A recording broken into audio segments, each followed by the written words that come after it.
got macro analysis from none other than Twitter's finest, or X's finest, Captain Rational, and even some color commentary by myself. So, what do we got today? What is going on in the world of macro? It's some sort of seizure, an epileptic event of some kind, some sort of physiologic disorder. But it's pretty straightforward. I Uh, mean, let's. I mean, we've had a lot going on, right? Like,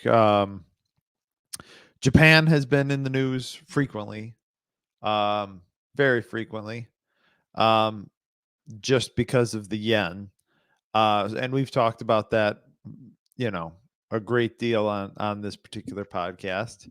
Um, what else is going on? You got the ETH ETF that just came out. Um, so eh, crypto Twitter is a buzz with, you know, the hopes wrong that, narratives, as always. yeah, it is. It is. And I do want to have some, we'll have some discussions about that. Um, we're going to discuss, uh, you know, Bitcoin chart, and just global flows, where we expect them to go. The other day, a Fed chairman released an op-ed in Bloomberg that said that, hey, I think it's about time to start thinking about cutting rates, and the rates market went wild. Treasury curve steepened like crazy.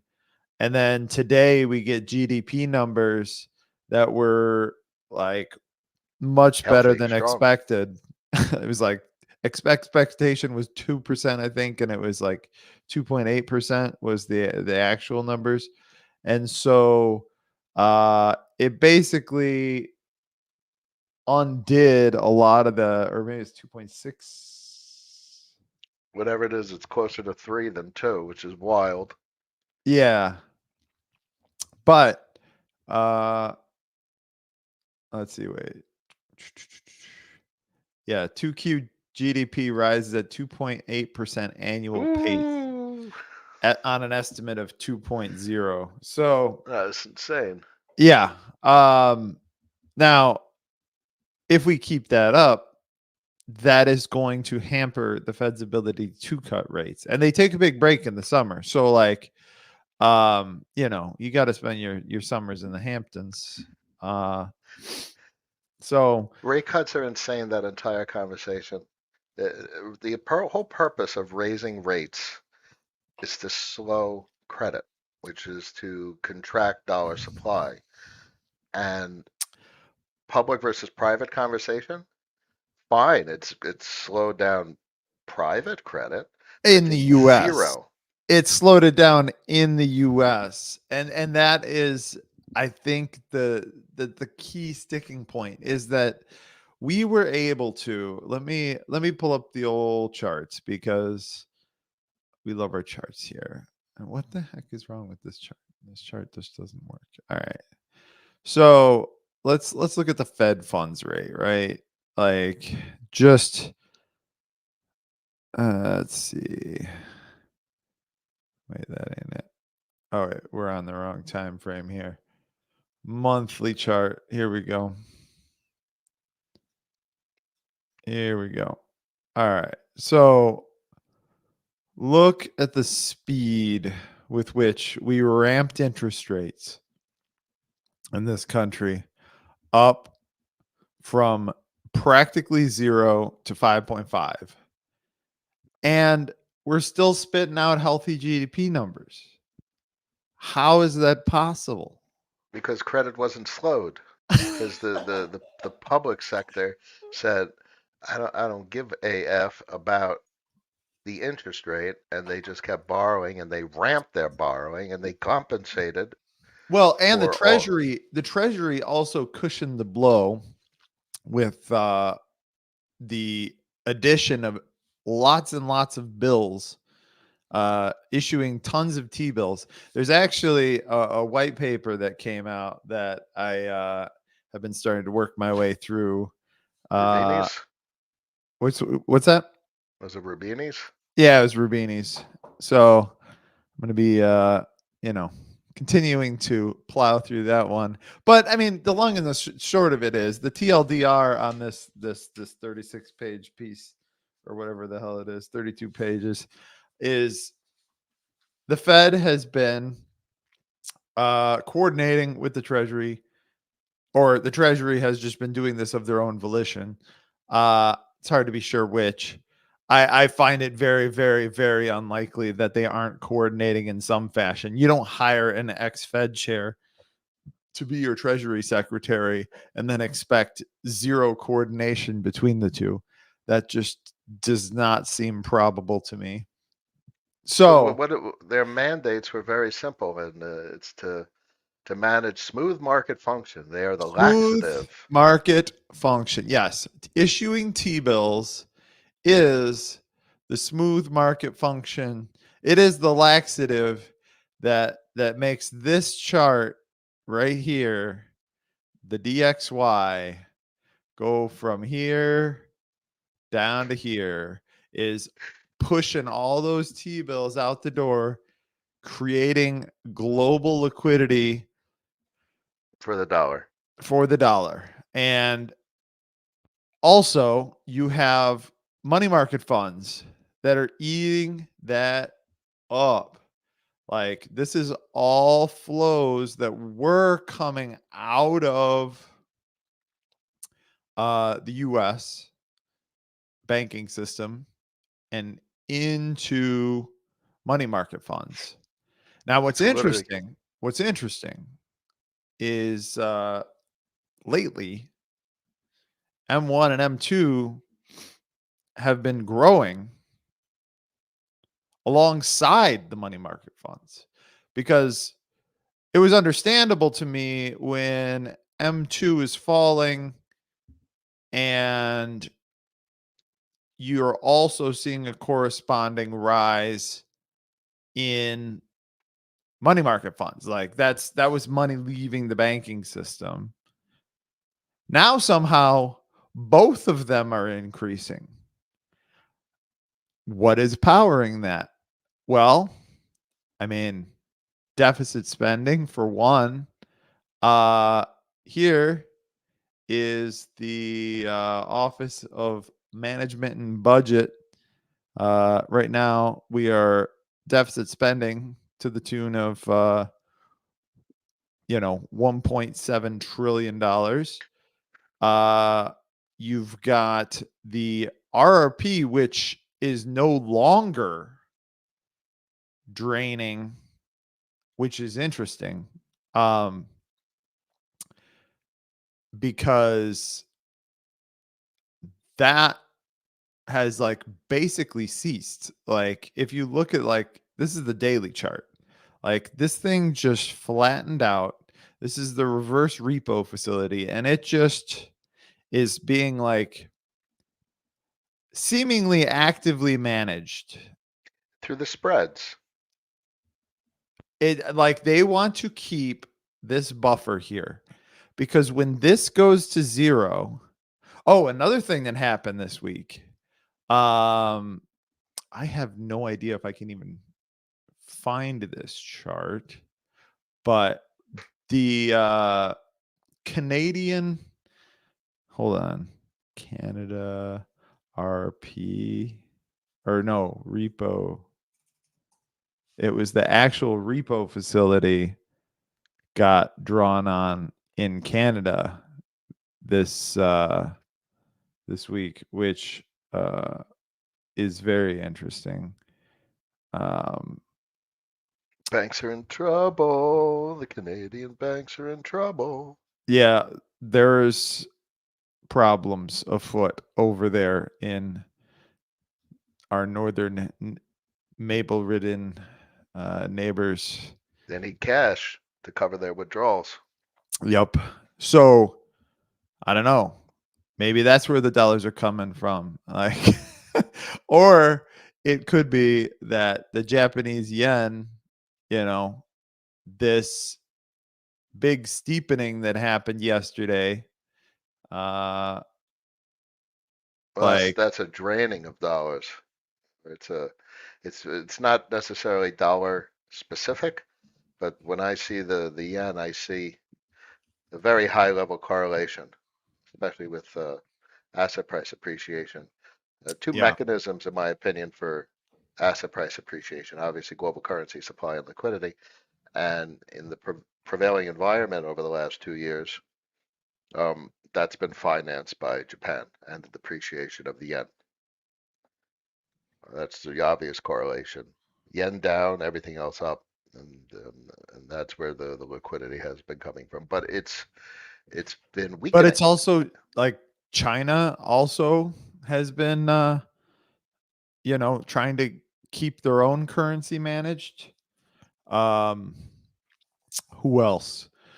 We've got, I mean, the euro is down quite a bit from where it peaked relative to the dollar and seemingly trending back down towards, you know,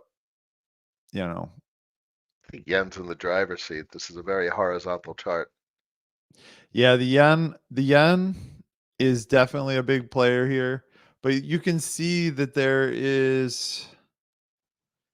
Zoom So out. when Go to when just the dollars become monthly. when dollars become short, Mm, you see it in the because the Hong Kong has the currency board system, mm. which basically means that this is a line that they will not cross, right?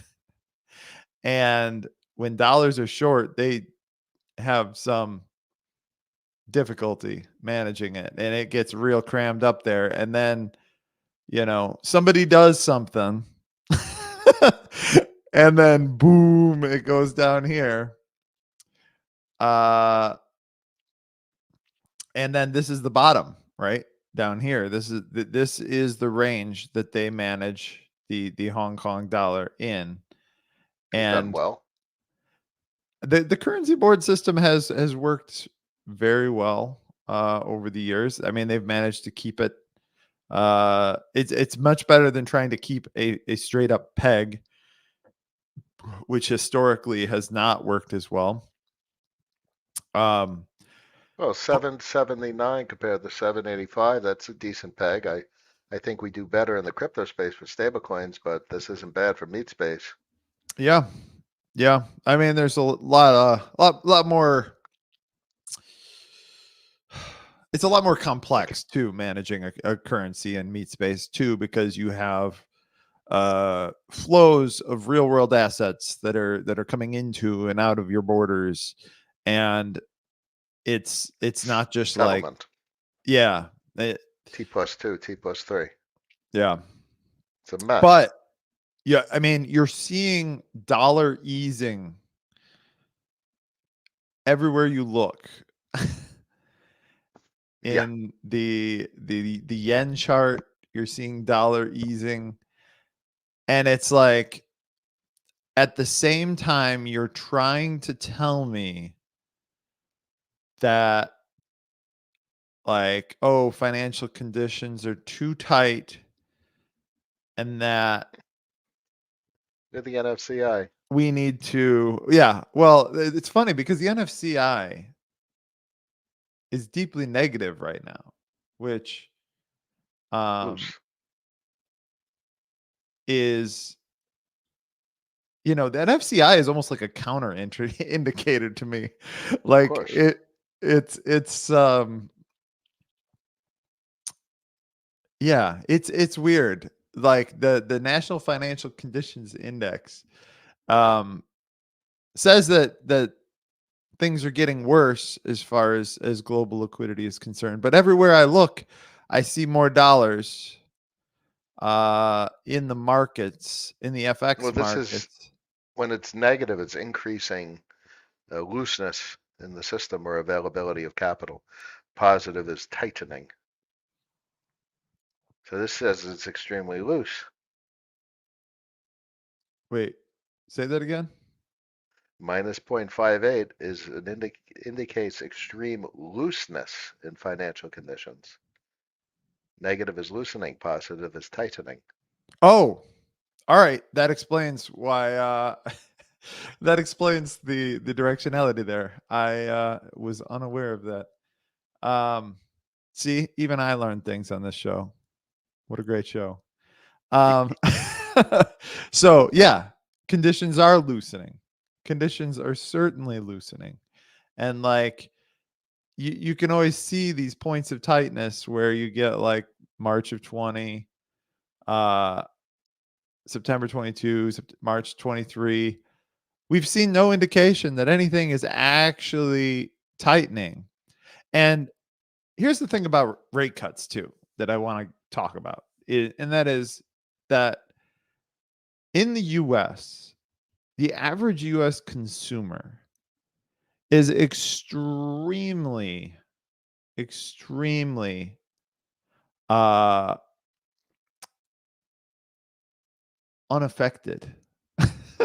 That was kind of where I was going by with my earlier point about like the Fed funds rate. The Fed funds rate has managed to scream up 5% plus over the course of like a year, and really the only thing that's happened is No housing collapse. home sales have dropped off and car sales have dropped off.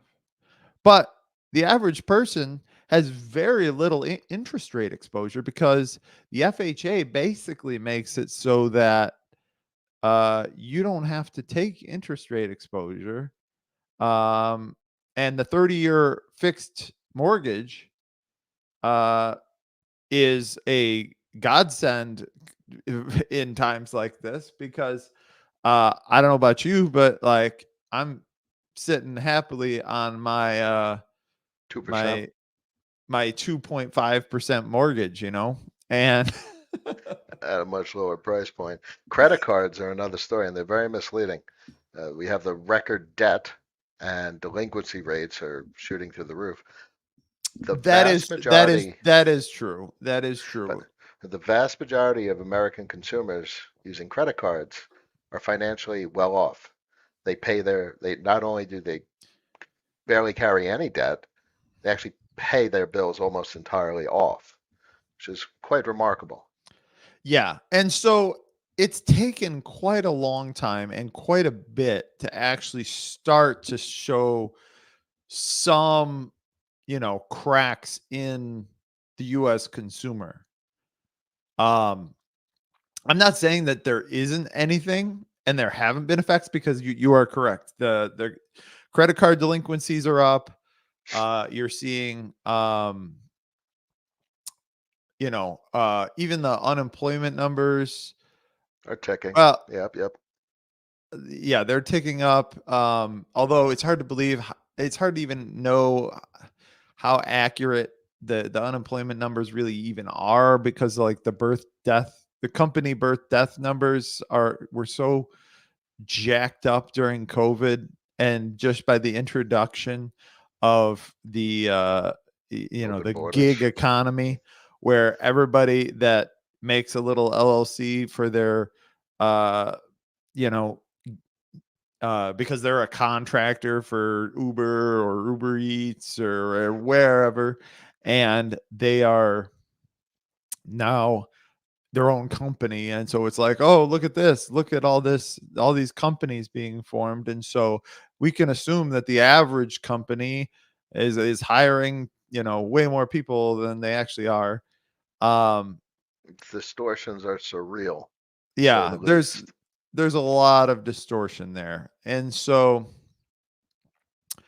those numbers have made the jobs numbers difficult to interpret, to say the Yeah, but least. this is like we're looking at the data that the Fed looks at with regard to cutting rates. And, I think, most users on X and our audience are more interested in the effects, or Well, rather, they don't.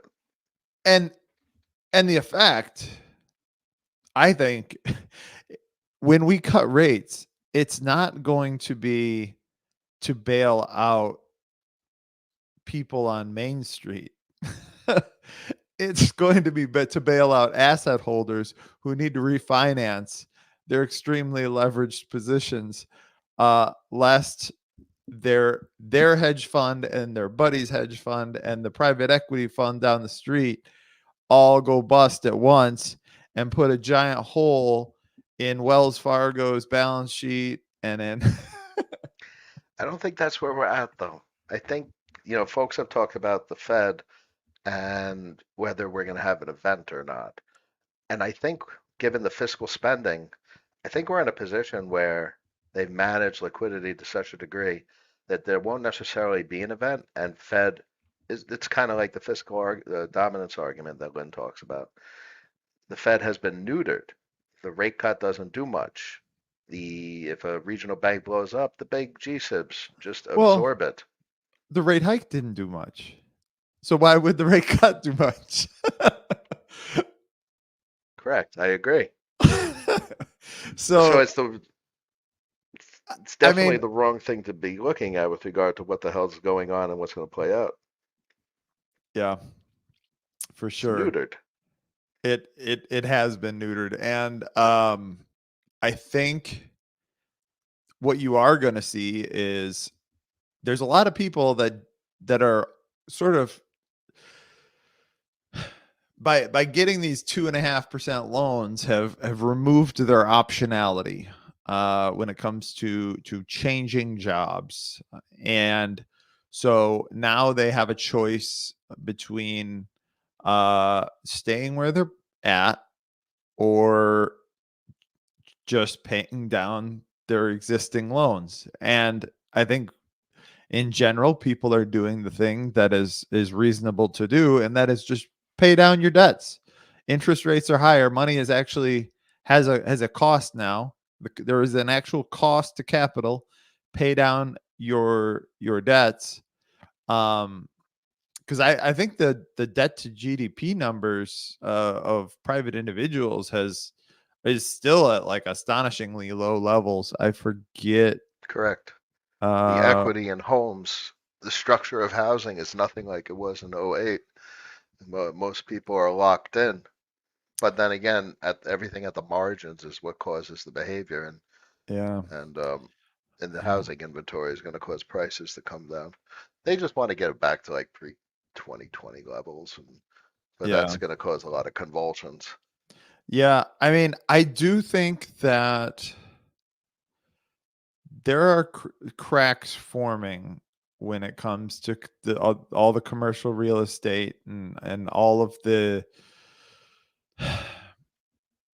there's a lot of like Ponzi finance going on with like this private equity stuff of all these You don't say. yeah, of all these That's like basically finding new investors to bag hold the toxic assets of the old private equity fund, or at least to spread them out so that there's you know They new just spin it paying. off. What do they call it? The Texas two-step, where they spin off a corporation to absorb all the bad shit. Yeah, yep. And that's, I mean, that's exactly what's happening though. And eventually though, this Ponzi finance stuff is not going to work anymore. And It's going to get bought for pennies on the dollar by anyone that has available capital, who has available credit, and I don't see so there's two most important things to consider from a market actor is path and destination. Historically, the path that we're about to traverse from an inverted yield curve to a normal yield curve involves a convulsion, something blowing up, ZERP, quantitative easing, patching over cracks, and that kind of emergency financing. Don't think it occurs. I don't think that that's going to occur this time as compared to like 2020 and 2008. I think that they understand I that. I don't know because the the the thing that they're up against, and they're up against quite a few constraints here, um, is that with interest rates being artificially held high, with the 1 month treasury sitting at 529 right now. Um, with it being held artificially high and the Treasury Department basically being forced to keep it liquid. Um, see, and that's the thing about this paper here is that they're not doing this to juice the stock market or whatever. They're trying to keep the system from falling apart, and it's becoming more and more difficult and requiring more and more maintenance to do so. Like the entire world depends on the Eurodollar system, which depends on 1 month and 3 month bills, 6 month bills. And if that market falls apart, then they've got problems. So they've got to keep doing that. But the problem is that by doing that, they are actually like making the interest payments of the United States uh less optimized, right? Because if Janet Yellen truly wanted to optimize uh the payments that the United States government had to pay on their debt, they would do what Stan Druckenmiller said, and she would have said during COVID, "Hey, we're going to issue all the 30-year bonds right now." But the problem is when you do that,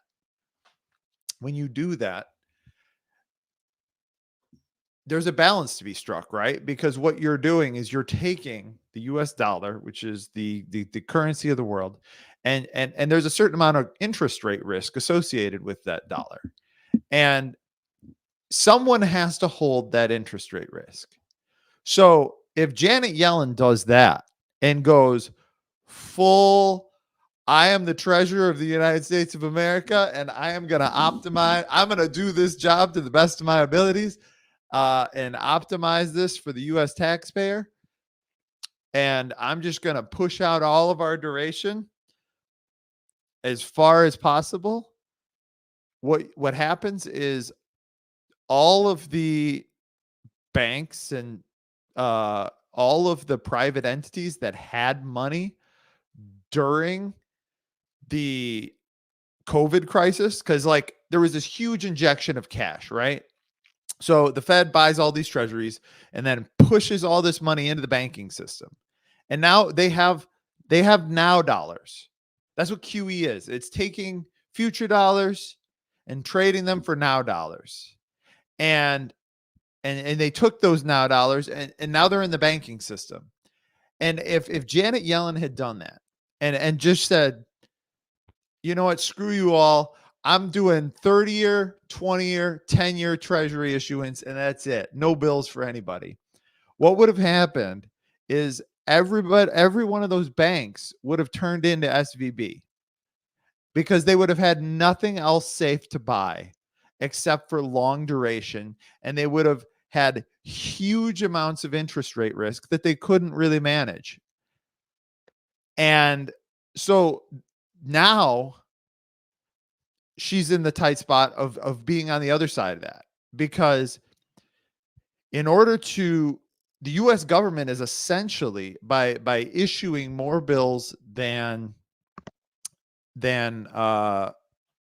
notes and bonds, they are taking that interest rate risk on themselves.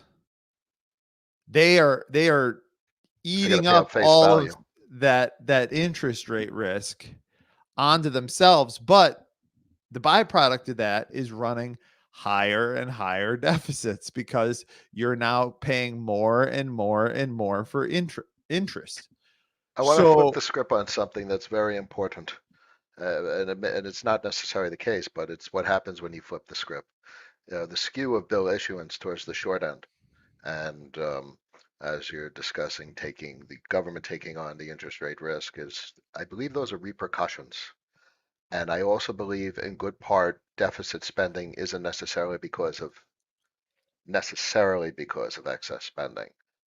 Why? oh, it's not. Because the Treasury is responsible for a product. They are a producer.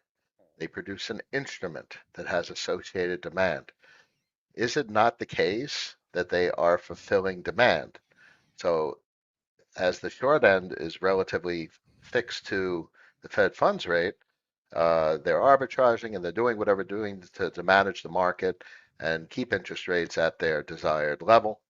Uh, there's buyers, and the 1.7 trillion of deficit spending that whatever the run rate is for 2024, there's buyers, and it's not pushing the rate up, and that's why they're talking about Yeah, the rate these coming right down. here, these are the buyers. These are the buyers, the money market funds, and then in turn, who then take that and put it into the repo market or do whatever with it.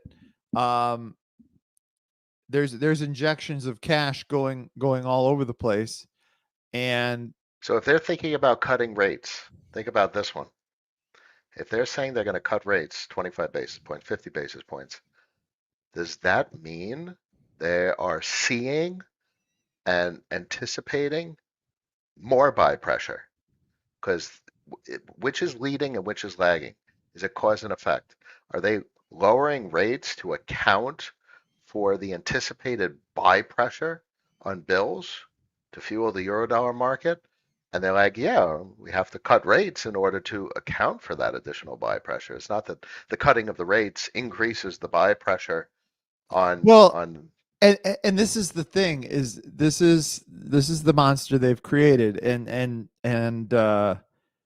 here, this is a comment that got posted to the YouTube.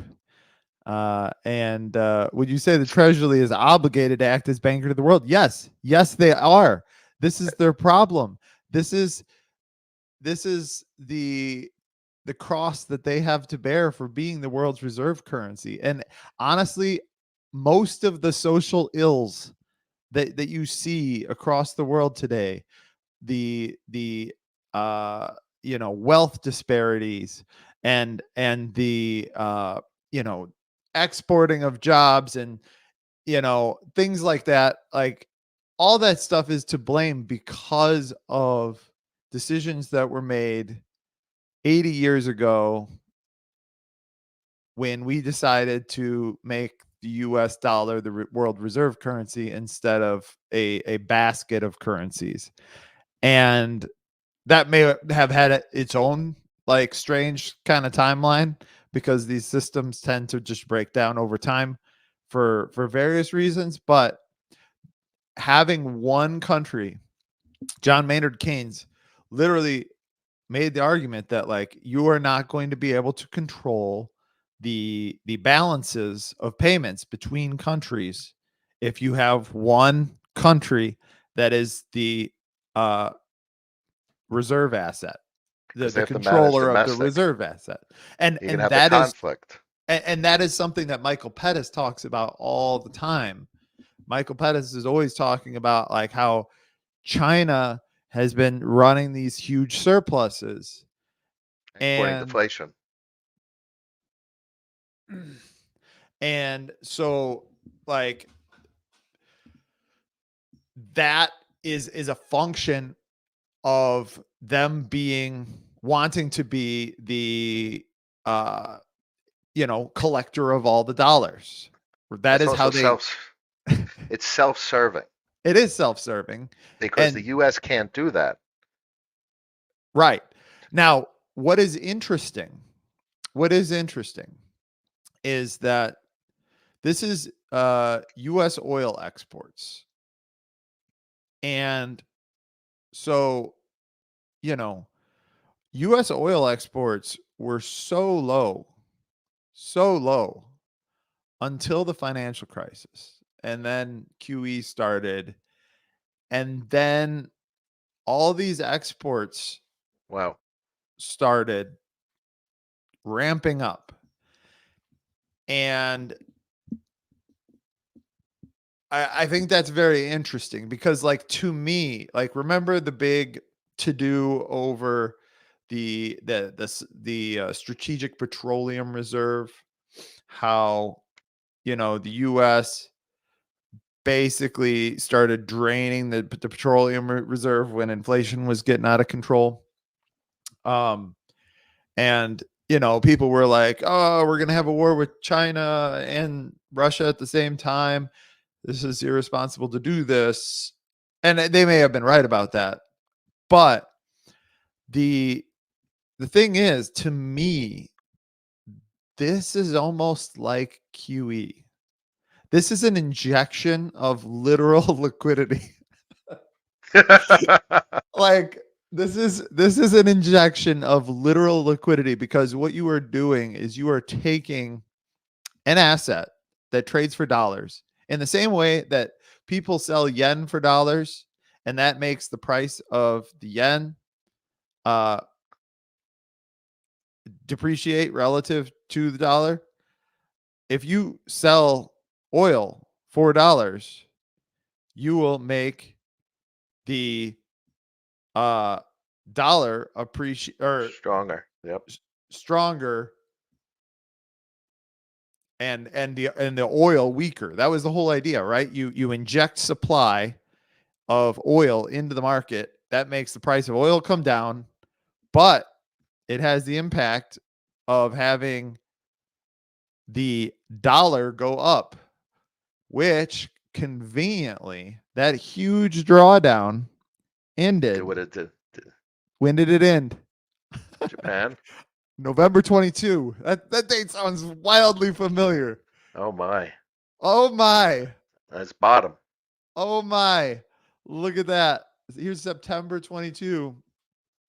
This was the whole point, is by injecting all of that oil, that literal liquidity, into the market, they were able to push the demand for dollars down, because uh they were uh you know basically drawing pushing down the price of oil relative to the dollar, made it so that people had more dollars free to spend on other things. Here's And an then interesting take. and So, and then since then, we've been also ramping up our oil exports. because so there's two flows to the cycle. And it's basically in and out of the U.S. Dollar strengthening, capitals flowing into the U.S. and things slow in the U.S. because they are getting, um, well, maybe that's not the entirety of the thought, but generally speaking, the flows out of the U.S. as the dollars start to weaken. That means foreign fiat is strengthening.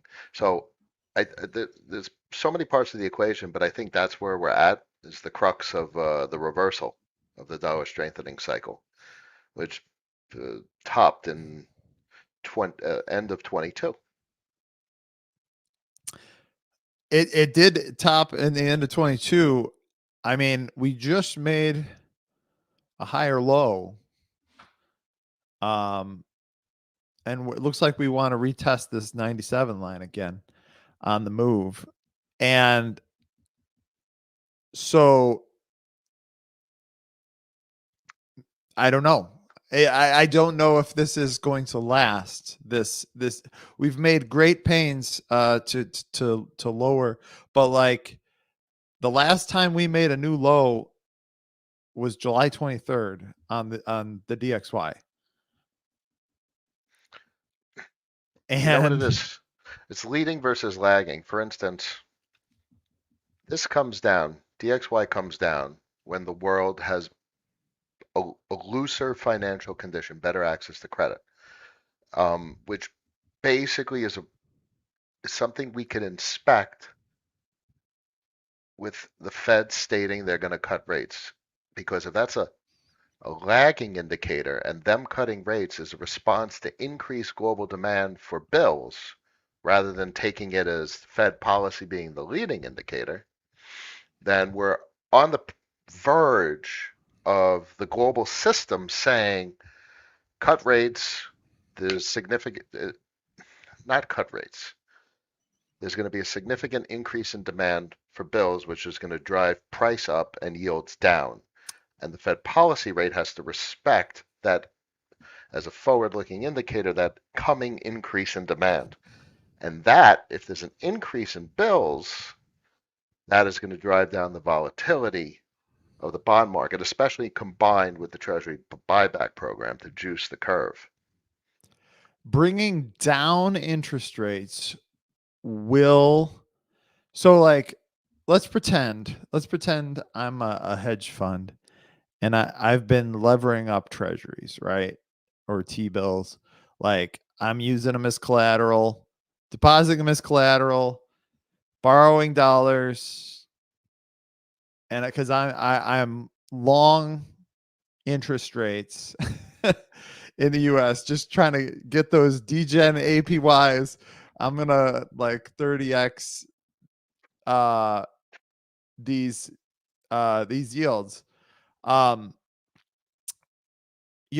it lowering interest rates is going to make that collateral appreciate. That means they're going to lever the shit out of it more. The Ave, the global Ave hedge fund bond health factor is about to go up. Now, here's the thing, though. Here's the thing. The problem is the flows are going to go the other way. the Oh, that's what I'm talking about. the dollar Out. flows are going to leave because it's kind of like I mean, there's so many things. Like, water flows from high to low. If you have high interest rates over here and low interest rates over here, uh well, it's kind of the opposite of that, really, because the money's going to flow where the interest rates are, right? But and the interest and so rates, as those deltas, as these other countries are coming more in line with us, as we come down to them, those flows toward the dollar are going go to away. go away. And Yes. that means that they're going to take those dollars, and maybe that's what we're seeing. Maybe that is where these dollars are coming from, is just purely on the anticipation of lowering interest rates. But Like, it's that's because taking. it's But that's the premise that the policy is leading. I take the premise that the policy is a lagging indicator, and the buy and sell pressure, the demand for collateral, is an organic phenomena based on the cyclicality of global finance. So the interest rates are responding to the change in demand for collateral around the world. well, and here's the problem: is the move index in general is a measurement of the degeneracy of uh these interest rate hikes. Like, it peaked in March of 23, right? Like, the move peaked in March of 23. And when did the Fed finish interest rate hikes? End of 22. Hold on. It's the leading indicator. July of 23. So basically, everybody saw the writing on the wall that, hey, they're done hiking. Things are getting a little out of control. March of 23 is when the banks started blowing up from the hikes. Everybody saw the writing on the wall that, banks are blowing up. You know what that means? Time to lever the shit out of my treasuries, and because it's up only from here, baby. It's And up that's a only. leading, And you take 50, you take those 50x levered T-bill trades, and then the liquidity disappears. And then guess who's got to step in? Janet's got to step in and feed the beast. Feed which the leads euro into dollar beast. the expansion. And then the cycle starts all over again. Exactly. And then the cycle starts all over again with, you know, the downtrend in rates, which like may not, I mean, as they, I don't know if the unwind of that trade, right? Because now let's imagine that you get some counterparties that are forced to unwind all of that. Um, because remember a couple months back, actually, the BIS put out something about some hedge funds that were so levered that it would put the global financial system at risk. I think that's this. I think that is this is all these people that said, "Hey, I know what they're doing. They've said they're done hiking. Time to lever it up." And so they levered it up until the market was completely illiquid. The volatility on treasuries was getting absolutely wild. And then what what would happen? Ask yourself, what would happen if those were turned into forced sellers? Oh, so then you have your events. They Then you have your event. unwind. Then you have your event. So what would cause that unwind? I Well, mean, it's it's just not going to be lowering interest rates. It's not going to be lowering interest rates. in these conditions, these are different conditions than historic. I don't think we have that forced unwind. I don't think we have that event this time. I I think think I think you could get it if for some reason the US was forced once again to raise interest rates. oh my God, yeah, because that creates a distortion and everyone is off sides. Right. So if the money printing by way of the treasury, um injecting too much liquidity, because right now we have M2, we have M1 going up, we have money market funds going up, we've got Bitcoin, which we haven't even talked about, just Which looks great. breaking out to new highs. You have the yen going down, uh, and injecting liquidity. Like, if you inject too much liquidity, the Fed will have no choice but to go higher for longer. And if for some reason they are forced, because It's the leading. You're looking at the leading. Got to look at the lagging. They're not cutting rates because they want to. They're cutting rates because they have to reflect the shift in demand of flows around the world and the demand for bills. They need the bill pricing is going up, and they are literally just going to reflect that. And that affects domestic policy because so are you Fed talking funds. about, when you say the bill pricing, are you talking about like what? Like Whatever the they're demand just is. gonna push, the price up to make everybody eat the bills because No, I don't think they push the price. I think the market leads this Fed funds rate, as they call it. And Fed funds is a policy for interbank pricing, but I think the talk of the Fed lowering obviously has a cause and effect. But I think generally the global market is saying imminent demand for cash equivalents and global collateral. So there's buy pressure, and the system wants to increase the price of those types of instruments. And merely the Fed is foreshadowing, oh, we have to reflect that change in global demand.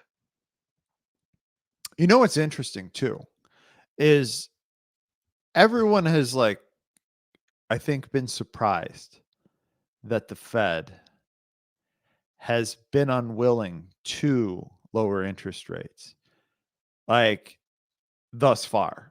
Because, like, they've said that it's because, oh, we don't want to, like, call the inflation, like, we don't want to say that we've defeated inflation yet and all this stuff. But what if they're just trying to run out the clock on this carry trade that happened here when they let SVB blow up? My because God. because I mean there is a certain amount of carry associated with having a levered position like this. Although, I mean, I don't know, there's a lot of places that do zero haircut loans on that sort of thing. Um in repo, like there's intense uh you know, they want to keep those hedge fund customers happy. And so if somebody does have a giant zero haircut position that's like 50x levered with no interest rate, um I don't know, they could just hold that thing in perpetuity until the Fed finally submits, and then Explain they this to me, though. Look at this chart. Explain this to me. Explain the wick the in, wick what is was the it? leveraging. This is No, them buying all yes. all the treasuries. This It's them depositing dollars, collateral, dollars, collateral, dollars, collateral. It's doing the Okay. 50x, and then Okay. but then you saw the huge wick up, and maybe that was a lot of those people getting unwound. Whiplash. Yeah, it might have just been whiplash because they were able, prices increasing, up, everybody got liquidated. And then, then somebody managed to pull it off after everybody else got liquidated. So Constantino said, what's going to break? These are the types of charts that tells you if something's breaking. But when you see it horizontal like that, month after month, that's not breaking conditions. It doesn't necessarily indicate something is going to break. No, I don't think any of us is projecting that anything is going to break this instant. I mean, they've been managing the system. Um, there are, of course, demons lying under the surface. There are all sorts of non-performing loans that aren't being marked to market, and it's only a matter of time before But look, that look at stuff that. Look at that. surfaces. But the bank surfaced in March of 23, and they were still able to maintain the trajectory of rates. All that is them managing the volatility of of the bids and the ask on those instruments. They smooth the volatility, and that continues the normal operation of the global financial system. I think that's an extraordinary set of wicks over those 2 months in March of 23 to get us to where we are with it being flat. Yeah. Yeah. Yeah, that's point. So, I mean, I think that anybody who actually did lever up here probably got absolutely wrecked. And then same here. And then once they had liquidated everyone, then they were like, okay, now we can stop. Um, but holding them steady also invites having steady rates invites leverage, it's my core because thesis. now it starts to become an assumption that, oh, hey, well, they have, I mean, higher for longer. Now you can leverage and don't have to worry about interest rates moving around on you. I don't And know. decreasing rates is collateral appreciation, which means your expectation is another rate cut, increasing collateral, which means you're projecting that you're going to be able to take on more leverage. Yeah, exactly. Yep. And So I don't and think, and what if, I mean, what if you can't? but I think Like, that the market's saying they want to. By the Fed saying they want to lower rate, or they're indicating they're probably going to cut, and the market pricing that in, I treat, as I've said earlier, I treat that as them reacting to what the demand is in the market for the product that the Treasury offers. So it's yep. not, because that's always the argument, which is the dog eating the dog wagging the tail. Yeah. Which one is it?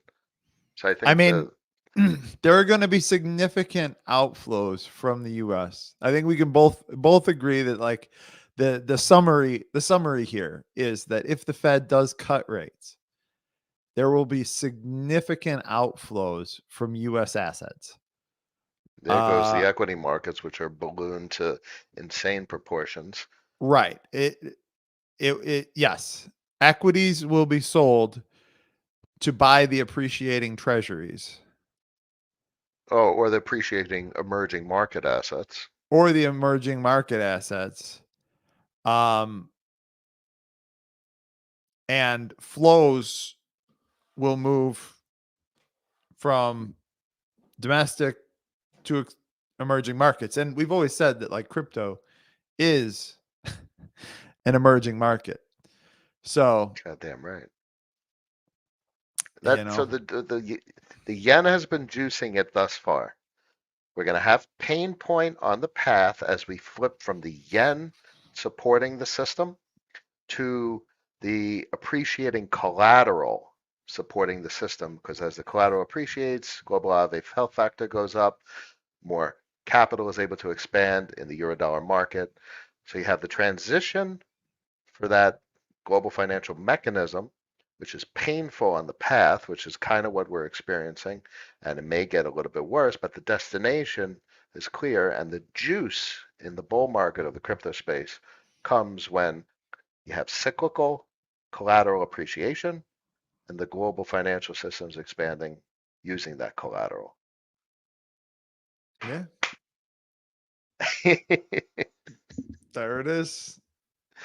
There it is. wish we could talk And the more about the yen. collateral, yeah, I know you got to go. So, this has been a good one. This has been one of these like I feel like this is again one of these ones where this whole show is just us kind of thinking out loud about the issues that are impacting global macro and like looking at the various charts and postulating and speculating as to cause and effect and uh, it really once you have an understanding of how these flows take place through the system and what the incentives of the various players are, um,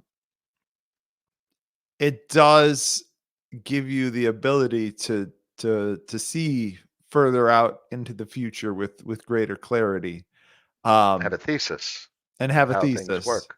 on how things work exactly. And it's not a crystal ball. And the thing about macro too is like obviously none of this is trading advice because we were not positing any trades here. This is more just educationally focused on how the system works. And like Trading.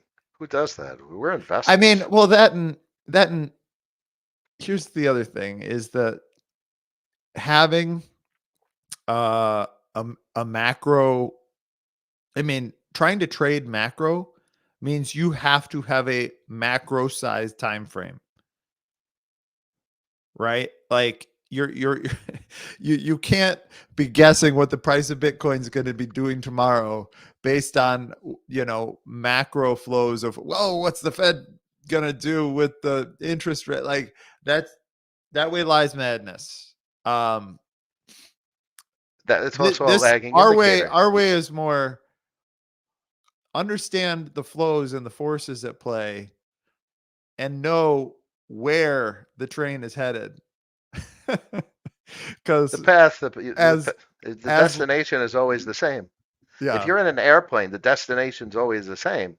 But you got a whole lot of storms everywhere. You go around storms and you got a whole lot of shit along the way. But the destination's unchanged. And that's the structure of the system. as Lynn Alden says, nothing stops this train. Nothing stops this train. She nails it. She's good at that stuff. Yep, very All right, good. ladies and gentlemen. Well, until next time, don't be exit liquidity. Well said, as always. Thank you, everyone. Cheers.